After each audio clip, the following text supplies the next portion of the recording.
Night and Day by Virginia Woolf. Chapter 5. Denham had no conscious intention of following Katharine, but, seeing her depart, he took his hat and ran rather more quickly down the stairs than he would have done if Katharine had not been in front of him. He overtook a friend of his, by name Harry Sandys, who was going the same way, and they walked together a few paces behind Katharine and Rodney.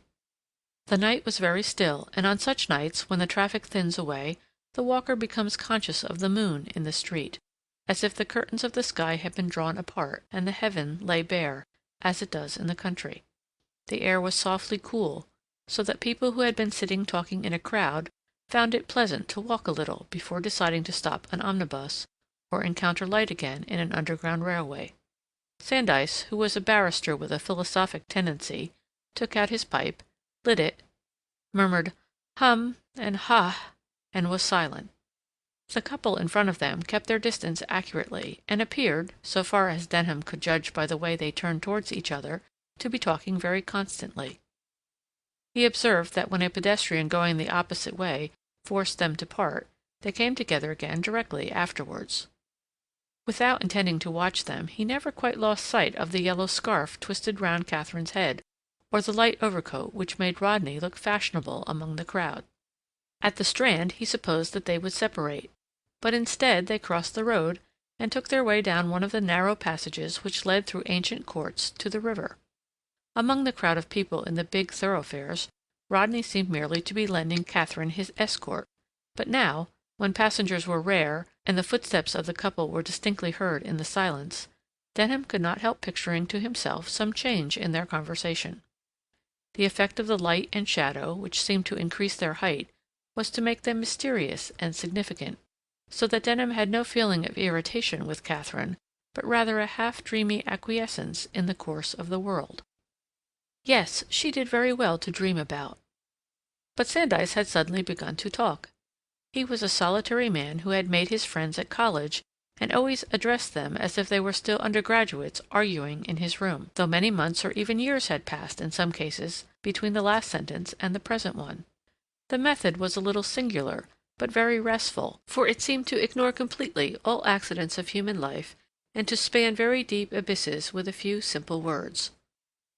On this occasion he began, while they waited for a minute on the edge of the Strand, "I hear that Bennet has given up his theory of truth." Denham returned a suitable answer, and he proceeded to explain how this decision had been arrived at, and what changes it involved in the philosophy which they both accepted.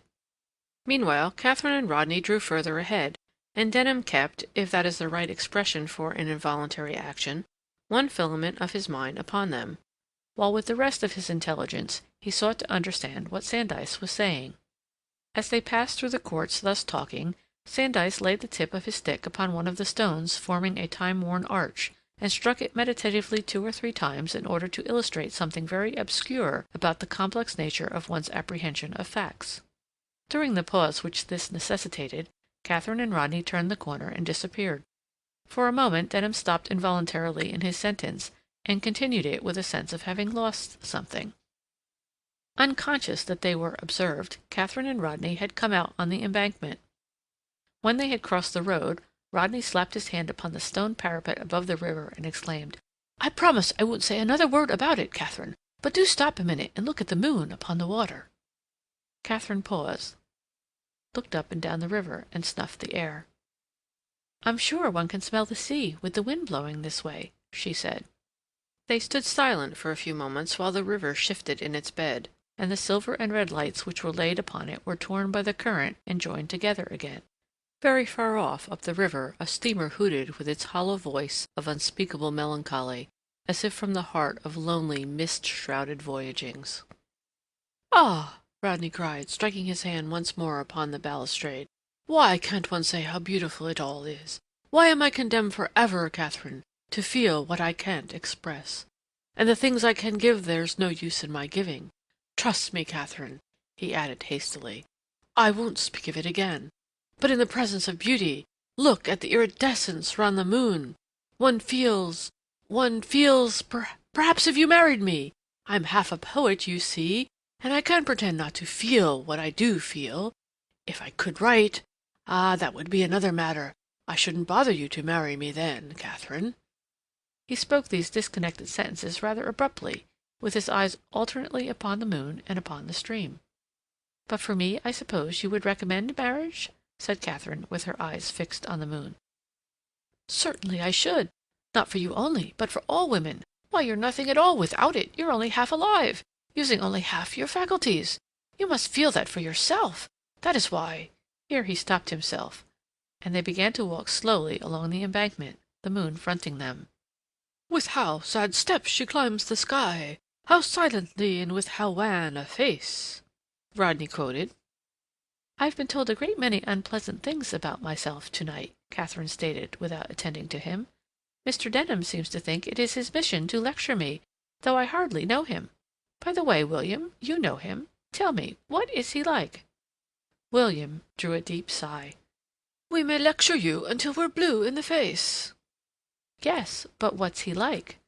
"And we write sonnets to your eyebrows, you cruel, practical creature.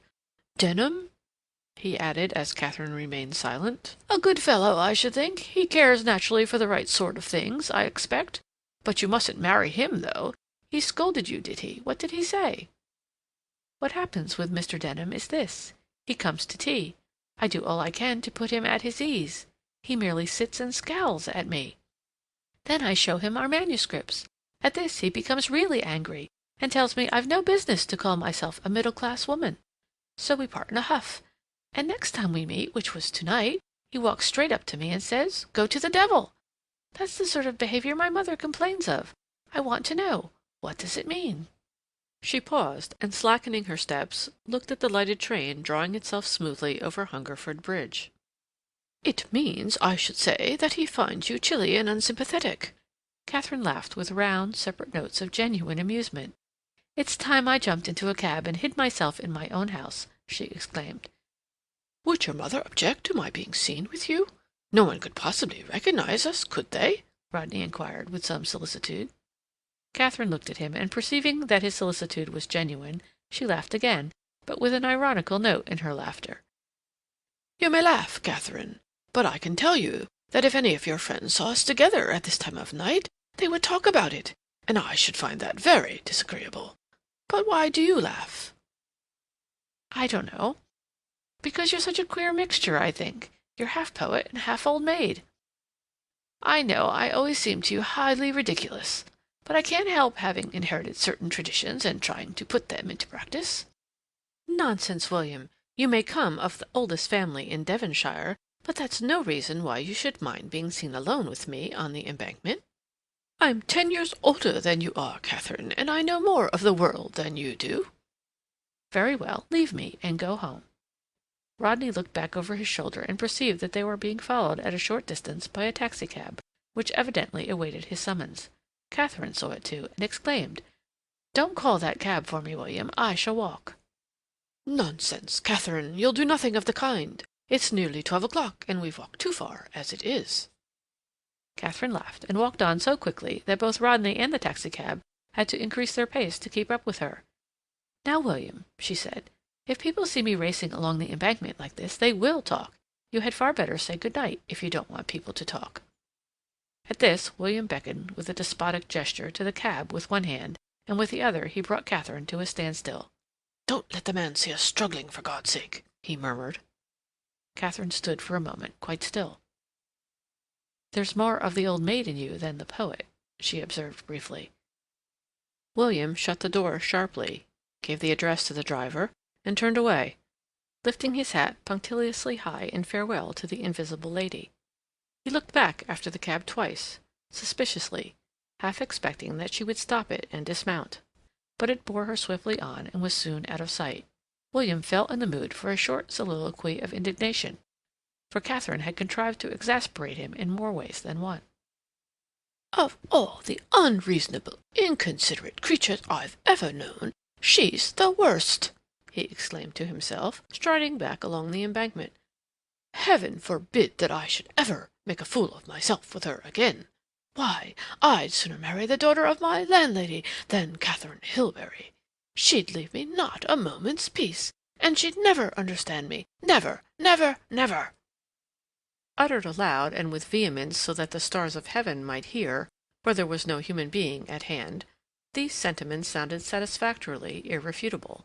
Rodney quieted down and walked on in silence until he perceived someone approaching him who had something, either in his walk or his dress, which proclaimed that he was one of William's acquaintances before it was possible to tell which of them he was. It was Denham, who, having parted from Sandys at the bottom of his staircase, was now walking to the tube at Charing Cross, deep in the thoughts which his talk with Sandys had suggested. He had forgotten the meeting at Mary Datchet's rooms, he had forgotten Rodney, and metaphors and Elizabethan drama, and could have sworn that he had forgotten Katharine Hilbery, too, although that was more disputable. His mind was scaling the highest pinnacles of its Alps, where there was only starlight and the untrodden snow. He cast strange eyes upon Rodney as they encountered each other beneath a lamp-post. "Ha!" Rodney exclaimed. If he had been in full possession of his mind, Denham would probably have passed on with a salutation. But the shock of the interruption made him stand still, and before he knew what he was doing, he had turned and was walking with Rodney in obedience to Rodney's invitation to come to his rooms and have something to drink. Denham had no wish to drink with Rodney, but he followed him passively enough. Rodney was gratified by this obedience. He felt inclined to be communicative with this silent man, who possessed so obviously all the good masculine qualities in which Katharine now seemed lamentably deficient. "You do well, Denham," he began impulsively, "to have nothing to do with young women. I offer you my experience. If one trusts them, one invariably has cause to repent. Not that I have any reason at this moment," he added hastily, "to complain of them. It's a subject that crops up now and again for no particular reason. Miss Datchet, I dare say, is one of the exceptions. Do you like Miss Datchet?" These remarks indicated clearly enough that Rodney's nerves were in a state of irritation, and Denham speedily woke to the situation of the world as it had been 1 hour ago. He had last seen Rodney walking with Katharine. He could not help regretting the eagerness with which his mind returned to these interests, and fretted him with the old trivial anxieties. He sank in his own esteem. Reason bade him break from Rodney, who clearly tended to become confidential, before he had utterly lost touch with the problems of high philosophy. He looked along the road, and marked a lamp-post at a distance of some 100 yards, and decided that he would part from Rodney when they reached this point. "Yes, I like Mary. I don't see how one could help liking her," he remarked cautiously, with his eye on the lamp-post. "Ah, Denham, you're so different from me. You never give yourself away. I watched you this evening with Katharine Hilbery. My instinct is to trust the person I'm talking to. That's why I'm always being taken in, I suppose." Denham seemed to be pondering this statement of Rodney's, but as a matter of fact he was hardly conscious of Rodney and his revelations, and was only concerned to make him mention Katharine again before they reached the lamp-post. "Who's taken you in now?" he asked. "Katharine Hilbery?" Rodney stopped and once more began beating a kind of rhythm, as if he were marking a phrase in a symphony, upon the smooth stone balustrade of the embankment. "Katharine Hilbery," he repeated with a curious little chuckle. "No, Denham, I have no illusions about that young woman. I think I made that plain to her to-night.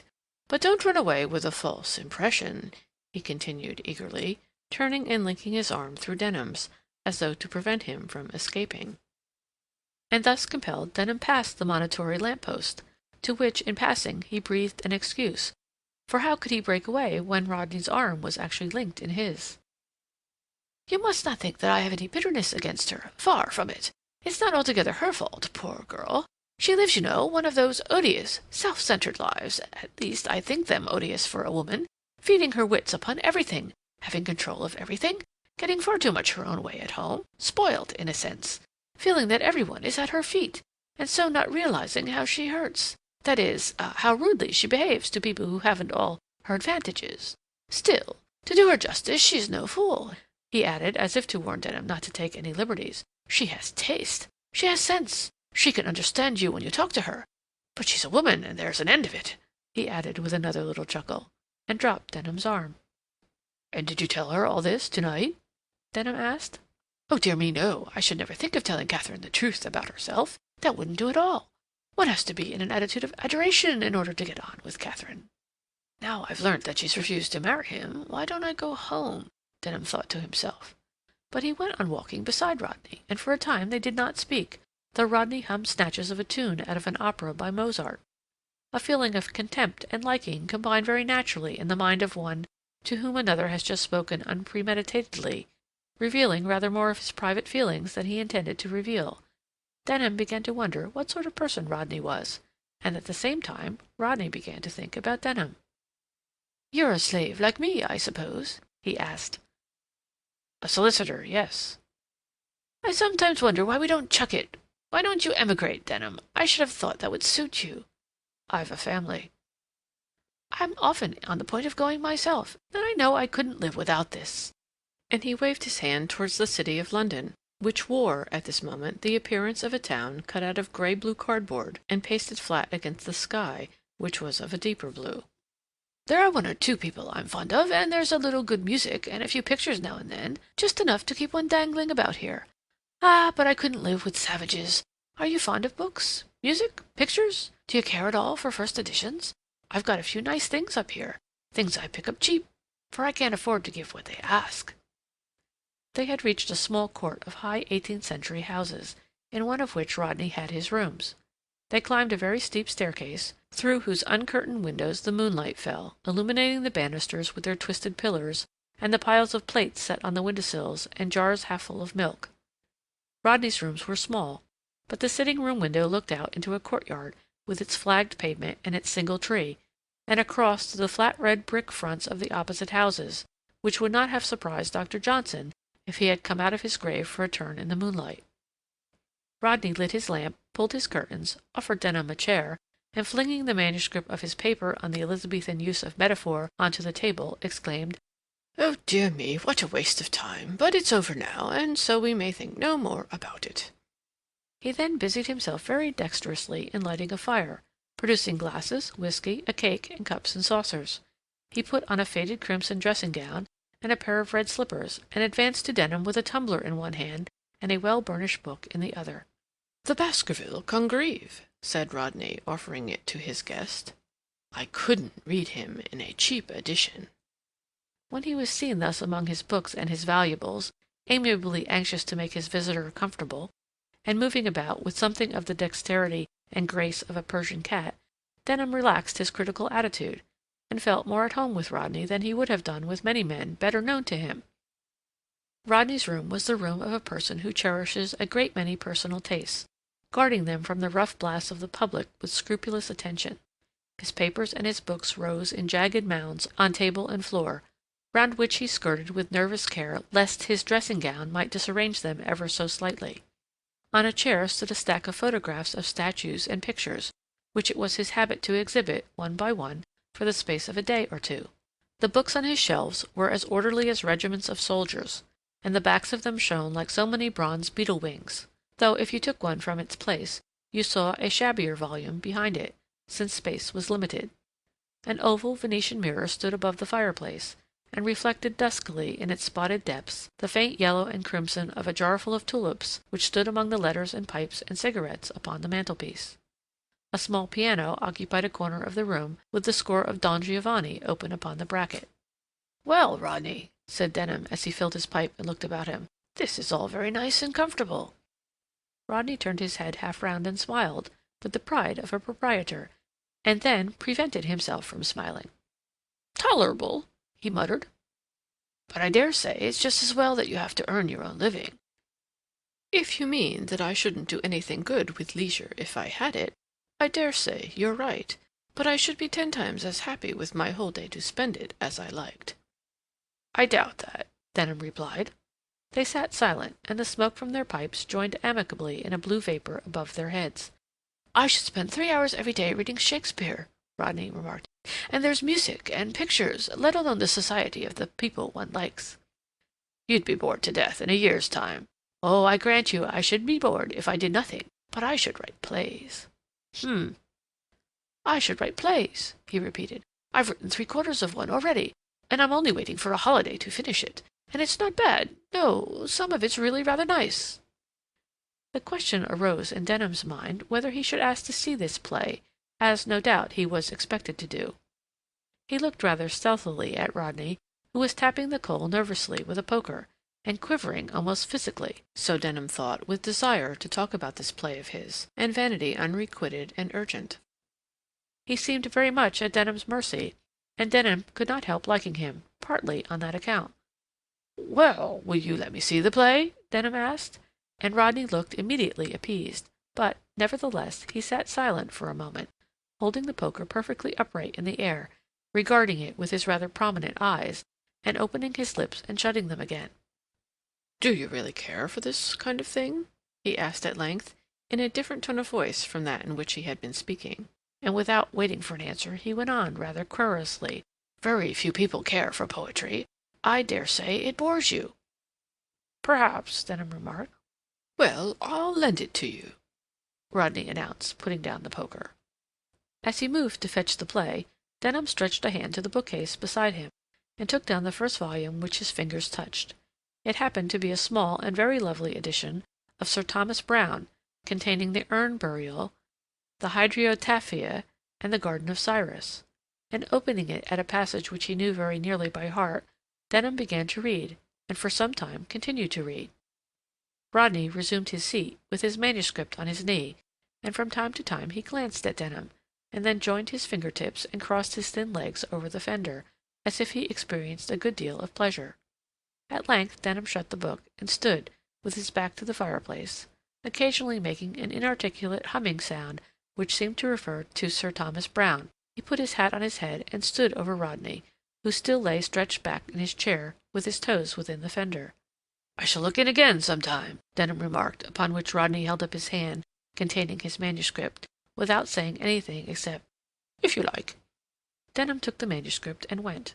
2 days later he was much surprised to find a thin parcel on his breakfast plate, which, on being opened, revealed the very copy of Sir Thomas Browne which he had studied so intently in Rodney's rooms.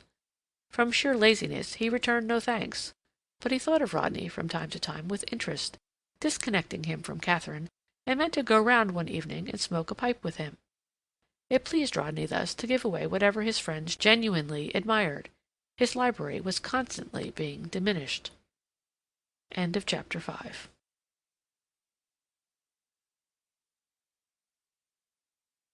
Chapter 14. Mr. Clacton was in his glory. The machinery which he had perfected and controlled was now about to turn out its bi-monthly product, a committee meeting, and his pride in the perfect structure of these assemblies was great. He loved the jargon of committee rooms. He loved the way in which the door kept opening as the clock struck the hour, in obedience to a few strokes of his pen on a piece of paper, and when it had opened sufficiently often, he loved to issue from his inner chamber with documents in his hands, visibly important, with a preoccupied expression on his face that might have suited a prime minister advancing to meet his cabinet. By his orders the table had been decorated beforehand with 6 sheets of blotting paper, with 6 pens, 6 inkpots, a tumbler and a jug of water, a bell, and, in deference to the taste of the lady members, a vase of hardy chrysanthemums. He had already surreptitiously straightened the sheets of blotting paper in relation to the inkpots, and now stood in front of the fire engaged in conversation with Miss Markham, but his eye was on the door, and when Mary and Mrs. Seal entered he gave a little laugh and observed to the assembly which was scattered about the room, "I fancy, ladies and gentlemen, that we are ready to commence." So speaking, he took his seat at the head of the table, and arranging one bundle of papers upon his right and another upon his left, called upon Miss Datchet to read the minutes of the previous meeting. Mary obeyed. A keen observer might have wondered why it was necessary for the secretary to knit her brows so closely over the tolerably matter-of-fact statement before her. Could there be any doubt in her mind that it had been resolved to circularize the provinces with leaflet No. 3, or to issue a statistical diagram showing the proportion of married women to spinsters in New Zealand, or that the net profits of Mrs. Hipsley's bazaar had reached a total of £5, 8 shillings, and 2 pence halfpenny? Could any doubt as to the perfect sense and propriety of these statements be disturbing her? No one could have guessed from the look of her that she was disturbed at all. A pleasanter and saner woman than Mary Datchet was never seen within a committee room. She seemed a compound of the autumn leaves and the winter sunshine.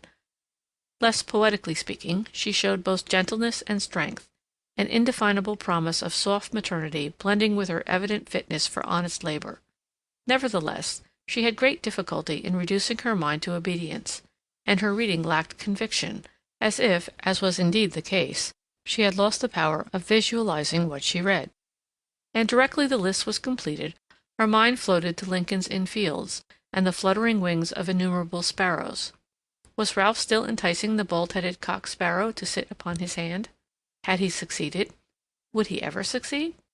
She had meant to ask him why it is that the sparrows in Lincoln's Inn Fields are tamer than the sparrows in Hyde Park. Perhaps it is that the passer-bys are rarer, and they come to recognize their benefactors. For the first half-hour of the committee meeting, Mary had thus to do battle with the skeptical presence of Ralph Denham, who threatened to have it all his own way. Mary tried half a dozen methods of ousting him. She raised her voice. She articulated distinctly. She looked firmly at Mr. Clacton's bald head. She began to write a note. To her annoyance, her pencil drew a little round figure on the blotting paper, which she could not deny was really a bald-headed cock-sparrow. She looked again at Mr. Clacton. Yes, he was bald, and so are cock-sparrows. Never was a secretary tormented by so many unsuitable suggestions, and they all came, alas, with something ludicrously grotesque about them, which might, at any moment, provoke her to such flippancy as would shock her colleagues forever. The thought of what she might say made her bite her lips, as if her lips would protect her. But all these suggestions were but flotsam and jetsam cast to the surface by a more profound disturbance, which, as she could not consider it at present, manifested its existence by these grotesque nods and beckonings. Consider it she must, when the committee was over. Meanwhile, she was behaving scandalously. She was looking out of the window, and thinking of the color of the sky, and of the decorations on the Imperial Hotel, when she ought to have been shepherding her colleagues and pinning them down to the matter in hand. She could not bring herself to attach more weight to one project than to another.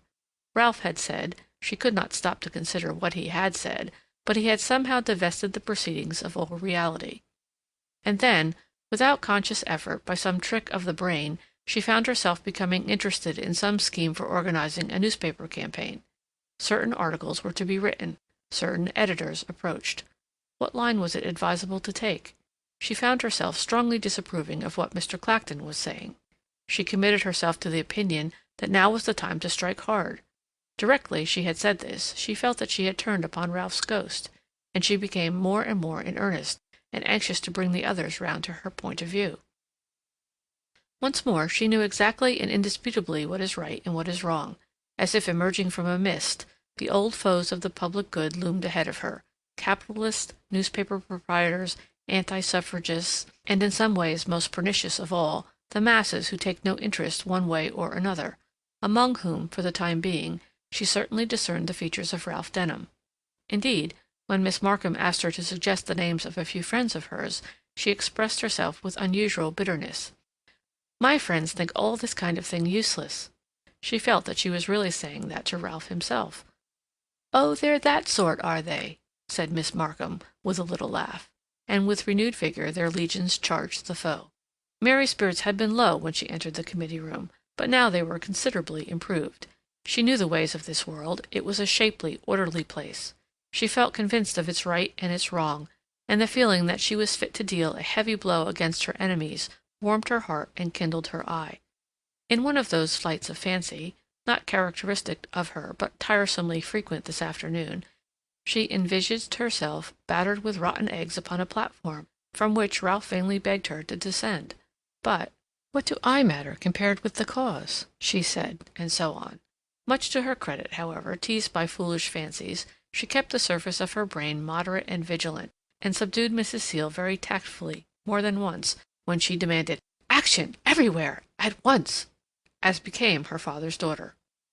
The other members of the committee, who were all rather elderly people, were a good deal impressed by Mary, and inclined to side with her and against each other, partly, perhaps, because of her youth. The feeling that she controlled them all filled Mary with a sense of power, and she felt that no work can equal in importance or be so exciting as the work of making other people do what you want them to do. Indeed, when she had won her point, she felt a slight degree of contempt for the people who had yielded to her. The committee now rose, gathered together their papers, shook them straight, placed them in their attaché cases, snapped the locks firmly together, and hurried away, having for the most part to catch trains, in order to keep other appointments with other committees, for they were all busy people. Mary, Mrs. Seal, and Mr. Clacton were left alone. The room was hot and untidy. The pieces of pink blotting paper were lying at different angles upon the table, and the tumbler was half full of water, which someone had poured out and forgotten to drink. Mrs. Seal began preparing the tea, while Mr. Clacton retired to his room to file the fresh accumulation of documents. Mary was too much excited even to help Mrs. Seal with the cups and saucers. She flung up the window and stood by it, looking out. The street lamps were already lit, and through the mist in the square one could see little figures hurrying across the road and along the pavement on the farther side. In her absurd mood of lustful arrogance, Mary looked at the little figures and thought, if I liked, I could make you go in there, or stop short. I could make you walk in single file, or in double file. I could do what I liked with you. Then Mrs. Seal came and stood by her. Oughtn't you to put something round your shoulders, Sally? Mary asked, in rather a condescending tone of voice, feeling a sort of pity for the enthusiastic, ineffective little woman. But Mrs. Seal paid no attention to the suggestion. Well, did you enjoy yourself? Mary asked with a little laugh. Mrs. Seal drew a deep breath, restrained herself, and then burst out, looking out, too, upon Russell Square and Southampton Row, and at the passers-by. Ah, if only one could get every one of those people into this room, and make them understand for 5 minutes. But they must see the truth some day. If only one could make them see it. Mary knew herself to be very much wiser than Mrs. Seal, and when Mrs. Seal said anything, even if it was what Mary herself was feeling, she automatically thought of all that there was to be said against it. On this occasion, her arrogant feeling that she could direct everybody dwindled away. Let's have our tea, she said, turning back from the window and pulling down the blind. It was a good meeting, didn't you think so, Sally? She let fall casually as she sat down at the table. Surely Mrs. Seal must realize that Mary had been extraordinarily efficient. But we go at such a snail's pace, said Sally, shaking her head impatiently. At this Mary burst out laughing, and all her arrogance was dissipated. You can afford to laugh, said Sally, with another shake of her head, but I can't. I'm 55, and I dare say I shall be in my grave by the time we get it, if we ever do. Oh, no, you won't be in your grave, said Mary kindly. It'll be such a great day, said Mrs. Seal, with a toss of her locks. A great day not only for us, but for civilization. That's what I feel, you know, about these meetings. Each one of them is a step onwards in the great march. Humanity, you know. We do want the people after us to have a better time of it, and so many don't see it. I wonder how it is that they don't see it. She was carrying plates and cups from the cupboard as she spoke, so that her sentences were more than usually broken apart. Mary could not help looking at the odd little priestess of humanity with something like admiration. While she had been thinking about herself, Mrs. Seal had thought of nothing but her vision. You mustn't wear yourself out, Sally, if you want to see the great day, she said, rising and trying to take a plate of biscuits from Mrs. Seal's hands. My dear child, what else is my old body good for? She exclaimed, clinging more tightly than before to her plate of biscuits. Shouldn't I be proud to give everything I have to the cause? For I'm not an intelligence like you. There were domestic circumstances. I'd like to tell you one of these days. So I say foolish things. I lose my head, you know. You don't. Mr. Clacton doesn't. It's a great mistake to lose one's head, but my heart's in the right place, and I'm so glad Kit has a big dog, for I didn't think her looking well. They had their tea, and went over many of the points that had been raised in the committee rather more intimately than had been possible then, and they all felt an agreeable sense of being in some way behind the scenes, of having their hands upon strings which, when pulled, would completely change the pageant exhibited daily to those who read the newspapers. Although their views were very different, this sense united them and made them almost cordial in their manners to each other. Mary, however, left the tea-party rather early, desiring both to be alone and then to hear some music at the Queen's Hall. She fully intended to use her loneliness to think out her position with regard to Ralph, but although she walked back to the Strand with this end in view, she found her mind uncomfortably full of different trains of thought. She started one and then another. They seemed even to take their color from the street she happened to be in. Thus the vision of humanity appeared to be in some way connected with Bloomsbury, and faded distinctly by the time she crossed the main road.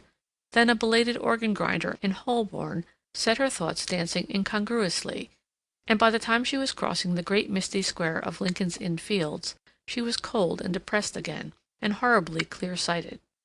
The dark removed the stimulus of human companionship, and a tear actually slid down her cheek.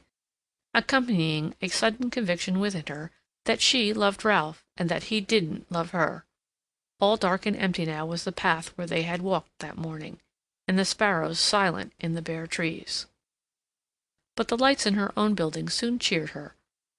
All these different states of mind were submerged in the deep flood of desires, thoughts, perceptions, antagonisms which washed perpetually at the base of her being, to rise into prominence in turn when the conditions of the upper world were favorable.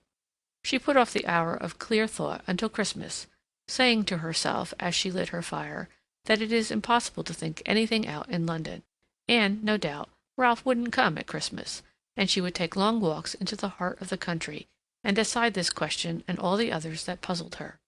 Meanwhile, she thought, drawing her feet up onto the fender, life was full of complexity. Life was a thing one must love to the last fibre of it.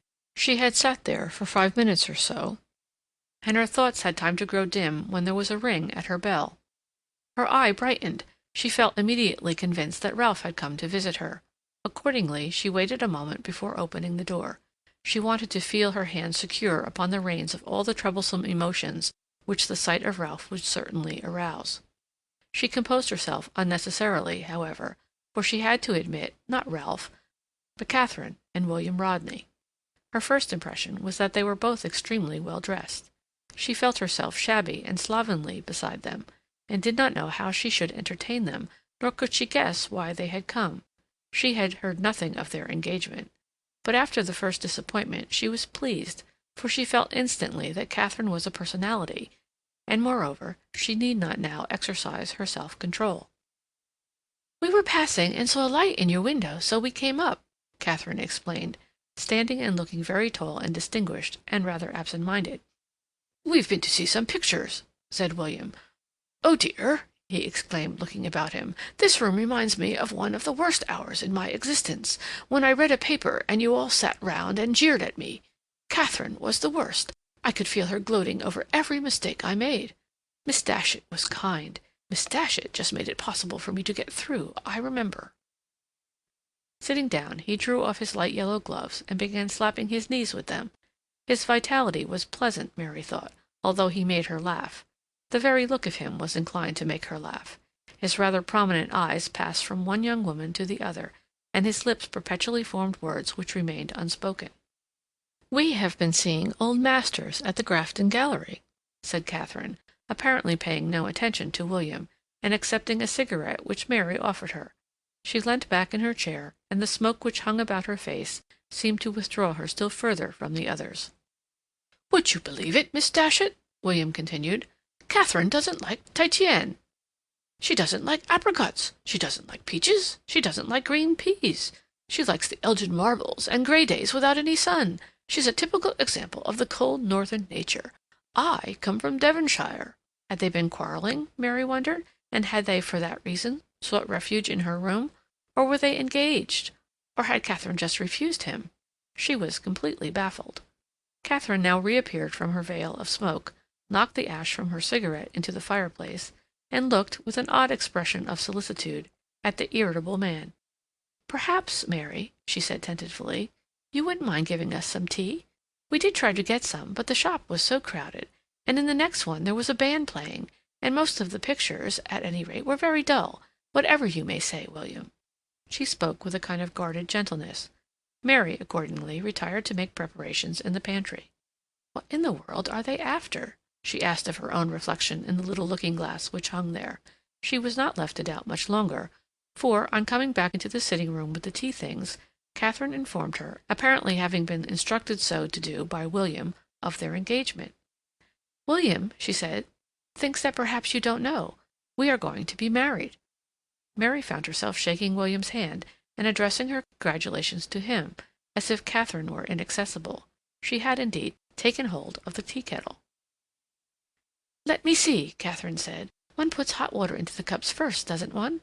You have some dodge of your own, haven't you, William, about making tea?" Mary was half inclined to suspect that this was said in order to conceal nervousness, but if so, the concealment was unusually perfect. Talk of marriage was dismissed. Katharine might have been seated in her own drawing-room, controlling a situation which presented no sort of difficulty to her trained mind. Rather to her surprise, Mary found herself making conversation with William about old Italian pictures, while Katharine poured out tea, cut cake, kept William's plate supplied, without joining more than was necessary in the conversation. She seemed to have taken possession of Mary's room, and to handle the cups as if they belonged to her. But it was done so naturally that it bred no resentment in Mary. On the contrary, she found herself putting her hand on Katharine's knee affectionately for an instant. Was there something maternal in this assumption of control? And thinking of Katharine as one who would soon be married, these maternal airs filled Mary's mind with a new tenderness, and even with awe. Katharine seemed very much older and more experienced than she was. Meanwhile, Rodney talked.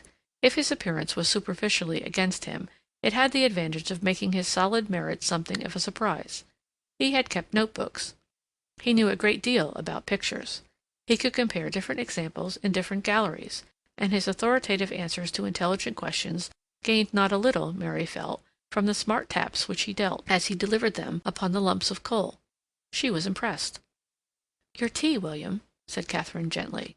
He paused, gulped it down obediently, and continued. And then it struck Mary that Katharine, in the shade of her broad-brimmed hat, and in the midst of the smoke, and in the obscurity of her character, was perhaps smiling to herself, not altogether in the maternal spirit. What she said was very simple, but her words even, "Your tea, William," were set down as gently and cautiously and exactly as the feet of a Persian cat stepping among china ornaments. For the second time that day, Mary felt herself baffled by something inscrutable in the character of a person to whom she felt herself much attracted. She thought that if she were engaged to Katharine, she, too, would find herself very soon using those fretful questions with which William evidently teased his bride, and yet Katharine's voice was humble. "I wonder how you find the time to know all about pictures as well as books?" she asked. "How do I find the time?" William answered, delighted, Mary guessed, at this little compliment. "Why, I always travel with a notebook, and I ask my way to the picture gallery the very first thing in the morning. And then I meet men and talk to them. There's a man in my office who knows all about the Flemish school. I was telling Miss Datchet about the Flemish school. I picked up a lot of it from him. It's a way men have. Gibbons, his name is. You must meet him. We'll ask him to lunch. And this is not caring about art," he explained, turning to Mary. "It's one of Katharine's poses, Miss Datchet. Did you know she posed? She pretends that she's never read Shakespeare. And why should she read Shakespeare, since she is Shakespeare? Rosalind, you know." And he gave his queer little chuckle. Somehow this compliment appeared very old-fashioned, and almost in bad taste. Mary actually felt herself blush, as if he had said the sex or the ladies. Constrained, perhaps, by nervousness, Rodney continued in the same vein. "She knows enough for all decent purposes. What do you women want with learning, when you have so much else? Everything, I should say. Everything. Leave us something, eh, Katharine?" "Leave you something?" said Katharine, apparently waking from a brown study. "I was thinking we must be going." "Is it to-night that Lady Ferrilby dines with us? No, we mustn't be late," said Rodney, rising. "Do you know the Ferrilbys, Miss Datchet? They own Trantham Abbey," he added, for her information, as she looked doubtful. "And if Katharine makes herself very charming to-night, perhaps he'll lend it to us for the honeymoon." "I agree that may be a reason. Otherwise, she's a dull woman," said Katharine. "At least," she added, as if to qualify her abruptness, "I find it difficult to talk to her." "Because you expect every one else to take all the trouble. I've seen her sit silent a whole evening," he said, turning to Mary, as he had frequently done already. "Don't you find that, too? Sometimes when we're alone I've counted the time on my watch." Here he took out a large gold watch and tapped the glass. "The time between one remark and the next. And once I counted 10 minutes and 20 seconds. And then, if you'll believe me, she only said, "I'm sure I'm sorry," Katharine apologized. "I know it's a bad habit, but then, you see, at home—" The rest of her excuse was cut short, so far as Mary was concerned, by the closing of the door. She fancied she could hear William finding fresh fault on the stairs. A moment later, the doorbell rang again, and Katharine reappeared, having left her purse on a chair. She soon found it, and said, pausing for a moment at the door, and speaking differently as they were alone, "I think being engaged is very bad for the character." She shook her purse in her hand until the coins jingled, as if she alluded merely to this example of her forgetfulness. But the remark puzzled Mary. It seemed to refer to something else, and her manner had changed so strangely, now that William was out of hearing, that she could not help looking at her for an explanation. She looked almost stern, so that Mary, trying to smile at her, only succeeded in producing a silent stare of interrogation. As the door shut for the second time, she sank onto the floor in front of the fire, trying, now that their bodies were not there to distract her, to piece together her impressions of them as a whole. And, though priding herself, with all other men and women, upon an infallible eye for character, she could not feel at all certain that she knew what motives inspired Katharine Hilbery in life. There was something that carried her on smoothly, out of reach, something, yes, but what? Something that reminded Mary of Ralph. Oddly enough, he gave her the same feeling, too, and with him, too, she felt baffled. Oddly enough, for no two people, she hastily concluded, were more unlike. And yet both had this hidden impulse, this incalculable force, this thing they cared for and didn't talk about. Oh, what was it? End of chapter 14.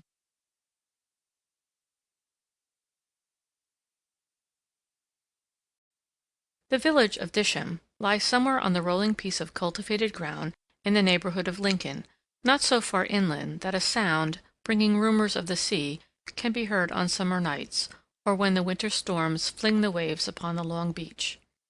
So large is the church, and in particular the church tower, in comparison with the little street of cottages which compose the village, that the traveler is apt to cast his mind back to the Middle Ages, as the only time when so much piety could have been kept alive. So great a trust in the church can surely not belong to our day, and he goes on to conjecture that every one of the villagers has reached the extreme limit of human life. Such are the reflections of the superficial stranger, and his sight of the population, as it is represented by 2 or 3 men hoeing in a turnip field, a small child carrying a jug, and a young woman shaking a piece of carpet outside her cottage door, will not lead him to see anything very much out of keeping with the Middle Ages in the village of Disham as it is today. These people, though they seem young enough, look so angular and so crude that they remind him of the little pictures painted by monks in the capital letters of their manuscripts.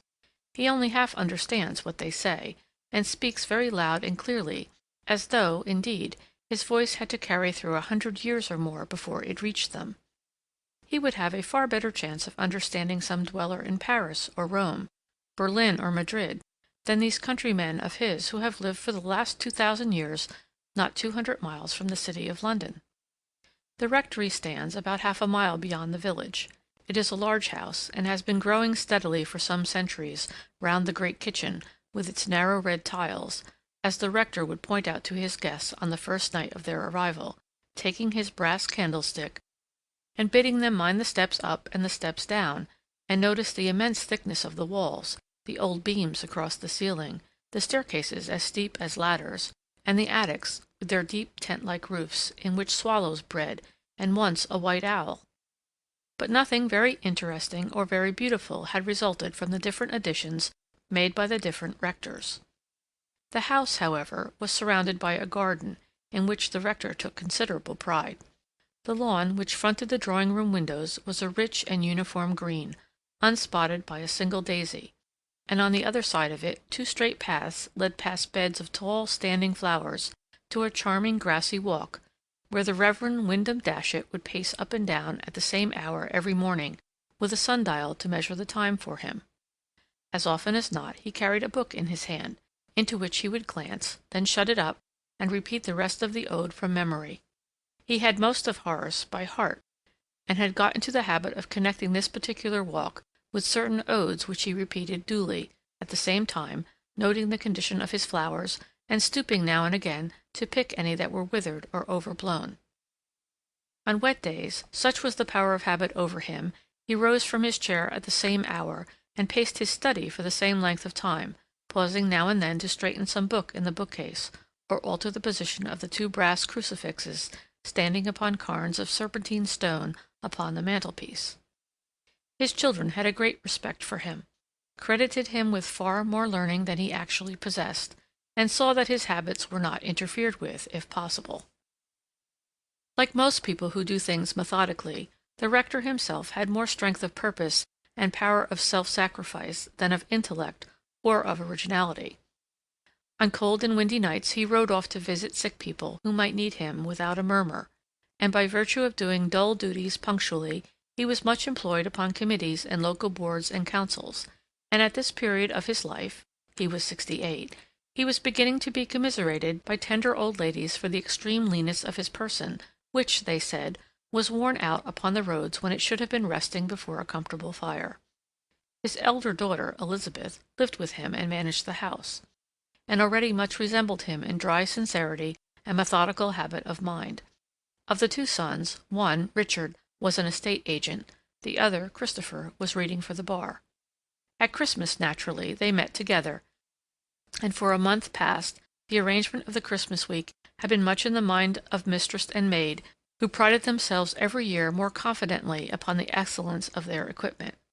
The late Mrs. Datchet had left an excellent cupboard of linen, to which Elizabeth had succeeded at the age of 19, when her mother died, and the charge of the family rested upon the shoulders of the eldest daughter.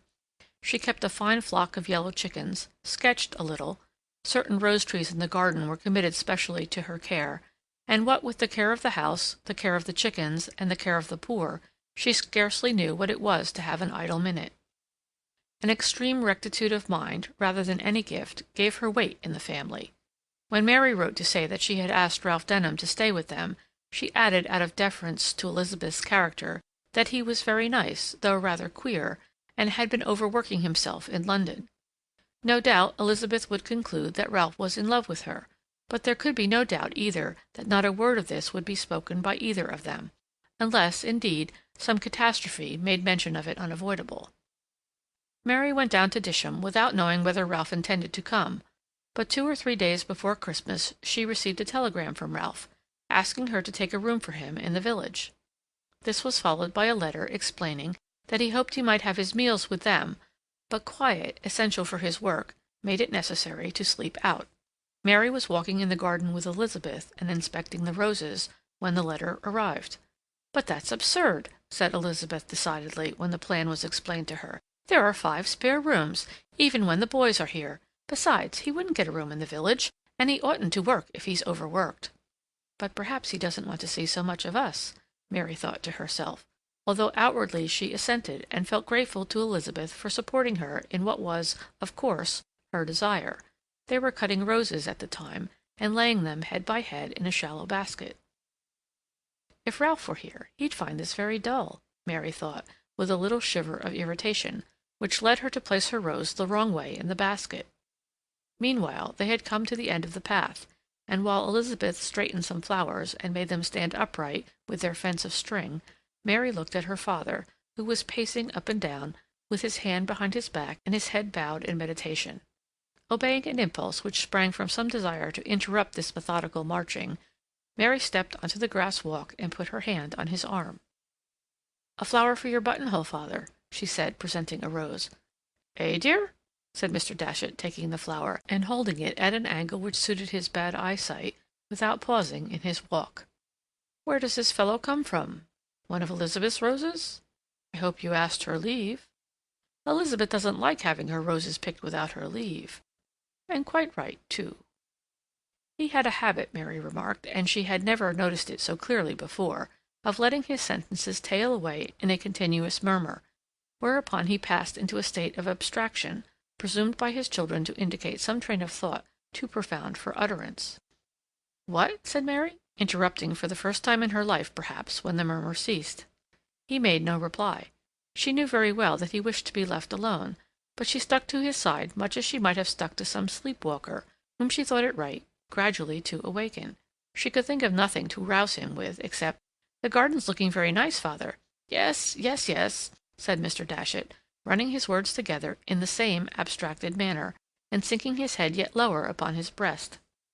And suddenly, as they turned their steps to retrace their way, he jerked out, "The traffic's much increased, you know. More rolling stock needed already. 40 trucks went down yesterday by the 12:15. Counted them myself. They've taken off the 9:3 and given us an 8:30 instead. Suits the business men, you know. You came by the old 3:10 yesterday, I suppose." She said yes, as he seemed to wish for a reply, and then he looked at his watch and made off down the path towards the house, holding the rose at the same angle in front of him. Elizabeth had gone round to the side of the house where the chickens lived, so that Mary found herself alone, holding Ralph's letter in her hand. She was uneasy. She had put off the season for thinking things out very successfully, and now that Ralph was actually coming the next day, she could only wonder how her family would impress him. She thought it likely that her father would discuss the train service with him, Elizabeth would be bright and sensible, and always leaving the room to give messages to the servants. Her brothers had already said that they would give him a day's shooting. She was content to leave the problem of Ralph's relations to the young men obscure, trusting that they would find some common ground of masculine agreement. But what would he think of her? Would he see that she was different from the rest of the family? She devised a plan for taking him to her sitting room, and artfully